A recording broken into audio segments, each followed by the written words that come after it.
Сәлем достар, сіздермен Айгерім. Бүгін біз сіздермен өте дәмді әрі оңай винегрет салатын жасайтын боламыз.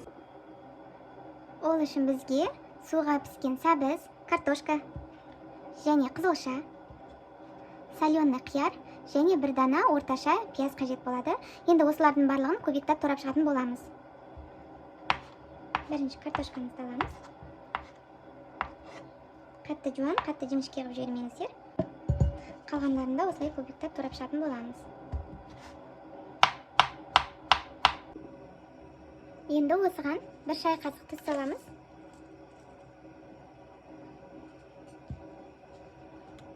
Және де ыстық сұйық майда құятын боламыз. Енді жақсылап араластырып шығамыз.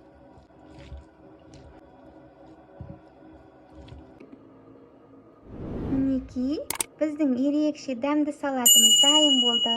Жасалу жолы да өте оңай. Тіпті балаларыңыз да сүйіп жейтін болады.